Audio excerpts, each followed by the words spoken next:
हाल के बजट में एक ऐसी घोषणा हुई है जो भारत के लॉजिस्टिक्स की दुनिया में एक नए दौर की शुरुआत कर सकती है।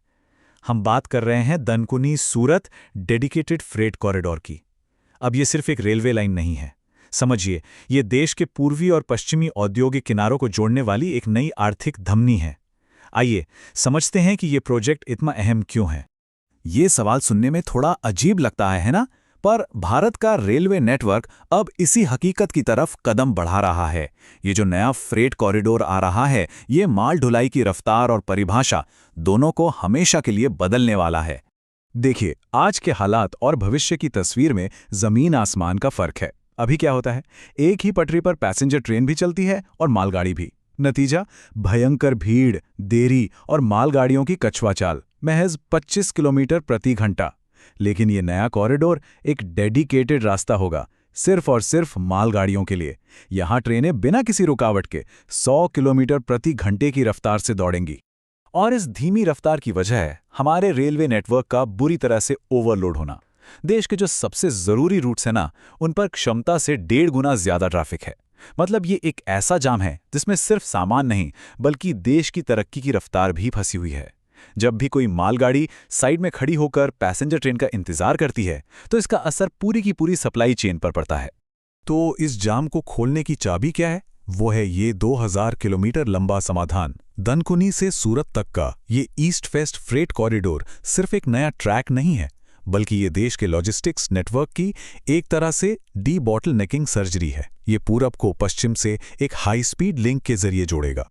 2052 किलोमीटर, ये सिर्फ एक दूरी नहीं, बल्कि एक जबरदस्त आर्थिक पुल है। ये प्रोजेक्ट भारत के पूर्वी छोर पर बसे औद्योगिक इलाकों को सीधे पश्चिमी तट के बंदरगाहों और मैन्युफैक्चरिंग हब से कनेक्ट कर देगा। ये वो लिंक है जो भारत की सप्लाई चेन को एक नई मजबूती देने वाला है। और ये कॉरिडोर भारत की औद्योगिक रीढ़ कहे जाने वाले 6 राज्यों से होकर गुजरेगा: पश्चिम बंगाल, झारखंड, उड़ीसा, छत्तीसगढ़, महाराष्ट्र और गुजरात। जरा सोचिए, ये खनिज से भरपूर पूर्वी भारत, यानी देश का जो स्टील और कोल बेल्ट है, वहां से निकलने वाले कच्चे माल को सीधे पश्चिमी भारत की फैक्ट्रियों तक पहुंचाने वाली एक जीवन रेखा होगी। तो ये डीएफसी यानी डेडिकेटेड फ्रेट कॉरिडोर आखिर है क्या? आसान भाषा में इसे मालगाड़ियों का एक्सप्रेसवे समझिए। एक ऐसा रास्ता जिस पर कोई पैसेंजर ट्रेन नहीं आएगी, कोई सिग्नल पर रुकना नहीं होगा। सिर्फ एक मकसद होगा, सामान को तेजी और कुशलता से उसकी मंजिल तक पहुंचाना। इस प्रोजेक्ट की असली खूबी इसकी स्ट्रैटेजिक लोकेशन है। देखिए, ये कोई अकेली लाइन नहीं है।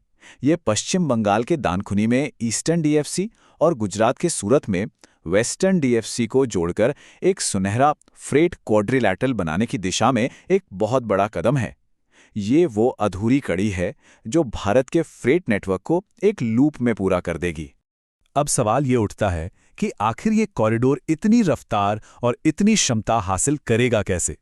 इसका जवाब इसकी एडवांस इंजीनियरिंग और टेक्नोलॉजी में छिपा है। 100 किलोमीटर प्रति घंटा, ये वो लक्ष्य है जो माल ढुलाई की दुनिया में क्रांति ला देगा। आज की औसत 25 किलोमीटर प्रति घंटे की रफ्तार के मुकाबले ये लगभग 4 गुना तेज है।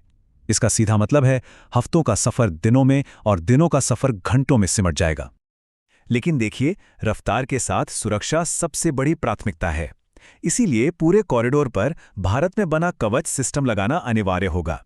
ये एक ऑटोमेटिक ट्रेन प्रोटेक्शन सिस्टम है जो किसी भी मानवीय भूल की स्थिति में अपने आप ब्रेक लगाकर 2 ट्रेनों की टक्कर को लगभग नामुमकिन बना देता है।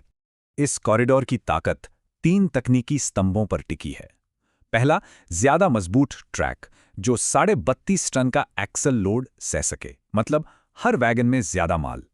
दूसरा, डबल पावर वाला 2x25 kV का इलेक्ट्रिफिकेशन जो भारी से भारी ट्रेन को भी रफ्तार दे सके।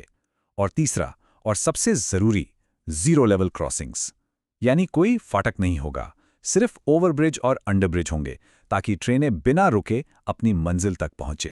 तो तेज ट्रेनें, एडवांस टेक्नोलॉजी, लेकिन इसका असली मतलब क्या है? इसका सीधा असर पड़ेगा भारत की अर्थव्यवस्था पर। यह कॉरिडोर सिर्फ सामान नहीं, बल्कि देश की आर्थिक ग्रोथ को डी बॉटलनेक करने का काम करेगा। ये आंकड़े भारत की एक बहुत बड़ी आर्थिक चुनौती को दिखाते हैं। आज हमारे देश में लॉजिस्टिक्स पर जो खर्च होता है वो जीडीपी का करीब 14% है, जो दुनिया के विकसित देशों से कहीं ज्यादा है।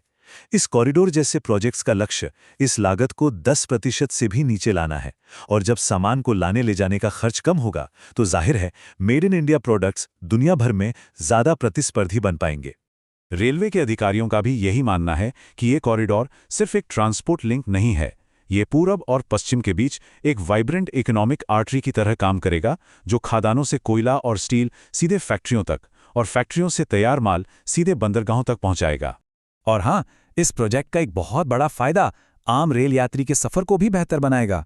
जब सारी मालगाड़ियां अपने अलग डेडिकेटेड ट्रैक पर शिफ्ट हो जाएंगी तो मौजूदा ट्रैक खाली हो जाएंगे। इसका सीधा मतलब क्या है? वंदे भारत जैसी पैसेंजर ट्रेनों के लिए ज़्यादा रास्ता, कम देरी और बेहतर टाइमिंग। इस सुपर हाईवे पर समझिए कि देश की अर्थव्यवस्था के पहिए दौड़ेंगे। पूरब से कोयला और स्टील पश्चिम के उद्योगों को पावर देगा, पश्चिम से सूरत का टेक्सटाइल और जेम्स का व्यापार पूर्वी बाजारों तक तेजी से पहुंचेगा, और साथ ही देश के एक कोने से दूसरे कोने तक अनाज की ढुलाई भी आसान हो जाएगी, जिससे खाद्य सुरक्षा को भी बल मिलेगा। तो ये महत्वाकांक्षी योजना कागज से जमीन पर कब और कैसे उतरेगी? चलिए देखते हैं कि इस प्रोजेक्ट का मौजूदा स्टेटस और आगे का रास्ता क्या है। इस प्रोजेक्ट को लेकर गति काफ़ी तेज़ है। बजट में घोषणा के ठीक बाद रेलवे बोर्ड ने इसे फास्ट ट्रैक पर डालने के निर्देश दे दिए। फिलहाल इसकी डिटेल प्रोजेक्ट रिपोर्ट यानी डीपीआर को अपडेट किया जा रहा है, ताकि लागत और समय सीमा तय करके ज़मीनी काम जल्द से जल्द शुरू किया जा सके। ये समझना बहुत ज़रूरी है कि ये कॉरिडोर कोई अकेला प्रोजेक्ट नहीं है। ये प्रधानमंत्री गति शक्ति नेशनल मास्टर प्लान का एक अहम हिस्सा है, जिसका मकसद ही देश के पूरे इंफ्रास्ट्रक्चर को एक साथ जोड़ना है। ये विकसित भारत 2047 के विजन को साकार करने की दिशा में एक बड़ा कदम है, जिसे डीएफसीसीआई जैसी अनुभवी एजेंसी अंजाम दे रही है। तो आखिर में ये दनकुनी सूरत फ्रेट कॉरिडोर सिर्फ लोहे और कंक्रीट की पटरी नहीं है, ये भारत की वैश्विक मैन्युफैक्चरिंग हब बनने की महत्वाकांक्षाओं की भौतिक रीढ़ है। ये वो रास्ता है जिस पर चलकर मेक इन इंडिया की रफ्तार तेज होगी और भारत की अर्थव्यवस्था एक नए मुकाम पर पहुंचेगी। सवाल ये नहीं है कि ये कब बनेगा, बल्कि ये है कि इसके बनने के बाद भारत की तरक्की की रफ्तार क्या होगी।